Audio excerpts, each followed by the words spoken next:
Magaal Shaggar jechuun hundeeffamuu magaal kanaan ga'oota mootummaa dabalatee namoota hedduu biraatti mata duree dubbii fi falmii ta'ee jira.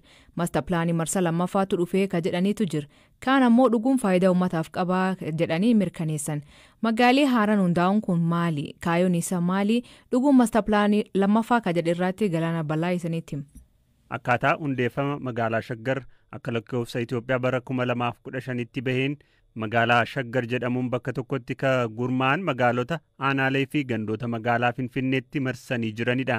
Isaanis magaalota Burraayyuu, Koloboo, Sulultaa, Laga Xaafoo, Laga Daadhii, Galaaniif Sabbataa yoo ta'an gandoota aanaalee Walmaraa, Sulultaa, Barraaq, Aqaaqii fi Sabbataa Hawaasirraayi. Bal'inni magaalaa Shaggar hektaara 160,060 fi 892 ta'a. Akkaataa barbaachisummaa isaattis akka dabalu yookaan hir'atus dambii kana keessatti ibsameera. Itti waamamni magaalichaa ammoo mana maree magaalichaa fi pirezidantii naannoo Oromiyaatiif ta'a. Teessoon muummee magaalaa Shaggar magaalaa Finfinnee akka ta'es ibsameera. Dambii hundeeffama magaalichaa kutaa 2 lakkoofsa 10 jalatti gurmaa'insa qaamolee mootummaa bulchiinsa magaalichaa tarraa'een magaalaan Shaggar bulchiinsa magaalaa, kutaa magaalaa fi bulchiinsa aanaa magaalaa qabaatti. Magaalonni naannoo Finfinnee dur of danda'anii bulchiinsa magaalaa jedhaman amma kutaa magaalaa ta'uu jechuudha. Bifa kanaan hojiiwwan gurguddoo magaalonni kunneen dur of danda'anii hojjetaa turan ka hojjetu magaalaa Shaggar ta'a. Kaayyoon hundeeffama magaalaa Shaggar magaalittii ammayyeessuuf, misoomaaf hawwattu taasisuuf akkasumas magaalaa guddoo gala dinagdee siyaasaaf hawaasummaa taate gochuuf akka ta'e kaayyoowwan mootummaan dambii hundeeffama magaalichaa lakkoofsa 233 muraar 2015 keessatti tarreesse keessaayi. Haa ta'u malee adeemsa hundeeffama magaalaa Shaggar irraa misoomsonni caffeellee gaaffii qabaachuu kanneen maqaan isaanii akka hin eeramne gaafatan BBC'tti himaniiru. Dhimma hundeeffama magaalaa Shaggar karoora gaarii ta'uu danda'a. Waan uummata keenya fayyadu ta'uu danda'a. Garuu uummanni na fayyada kan jedhu san parsantii 100 olitti amanuu qaba jechaadha. Shaggar kan uummataati. An uummata naannoo kanaati. An uummata Oromoo naannoo kanaati jechaadha. An uummata Oromiyaa hundaati Shaggar. Shaggar hundeessuu keessatti qooda olaanaa kan qabu uummatni kun mariisifamuu qaba. Tajaajila argachuu qaba. Shaggar irraa argachuu qaba jechaadha. Anaan jedhu akka bakka bu'aa uummataatitti. Kun oduun ta'een nama ganda 10tu eenyu maqaan isaa Sabbata keessa darbeet kibba lixa Shawaa kiiloomeetira 200 dhaqee tajaajila akka argatu taasifame irratti murtaa'ee jechaadha.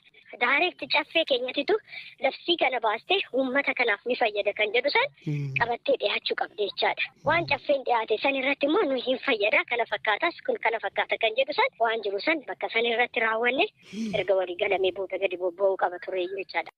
Dambiin hundeeffama magaalichaa mirkaneessu miseensota caffeef dhiyaatee akka irratti hin mari'atamnee fi uummatni aanaalee magaalotaaf godinaalee naannoo Finfinnee gaaffii kaasuus himan.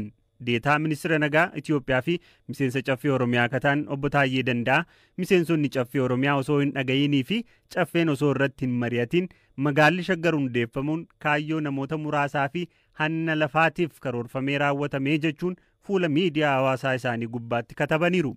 Rogeeyyiin ilaalcha mootummaa deeggaran ammoo hundeeffamni magaalichaa dantaa siyaasaa fi hawaasummaa naannolee ollaa Finfinnee jiraniif gumaacha olaanaa qabaataa jechuun barreessan. Hoogganaan biiroo bulchiinsaa fi itti fayyadama lafa Oromiyaa duraanii Dr. Milkeessaa Miidhagaa dhimma kana irratti yaada BBC'f kennaniin kaayyoon isaa Finfinnee malee godinaalee ollaa fayyaduu miti jedhu. Shaggar Siiti jedhanii amma magaala Shaggar jedhanii hundeessan kun Addis Ababaa meetiroopolitaan riijin pilaanii kana hojiirra oolchuudhaaf akka tolutti rakkoo Finfinneen qabdu hiikuu fi kan danda'u fedhiif dantaa Finfinneen Oromiyaa irraa qabdu galmaan gahuu fi magaalaa Shaggar kana hundeessanii malee uummata Oromoo, uummata Oromiyaa rakkoo qonnaan bulaa, fedhii misoomaa, fedhii barnootaa godina sana keessatti jiru hiikuuf miti. Dabalataan immoo gaaffii guddaan jiru naannoo amma specifically hanga'ee Shaggar jedhame sana already ijaarsa seeraan alaatiin weerara lafaatiin taphni biraa already qabatamee dhumeera jechuu kana. Fedhii fi dantaa Finfinneetu Oromiyaa keessatti kabajamuu dadhabe. Sababa godina addaa jedhamu kanaan magaalonni godina addaa keessa jiran ofiin bushuu rakkoo hedduu haa qabaatan malee asii gadeen karaa nama tokko ajajuun itti ulfaata. Rakkoo Finfinneen godina addaa keessatti qabdu akkamitti hiikna jedhaniitu Addis Ababa Metropolitan Region Plan qopheessan.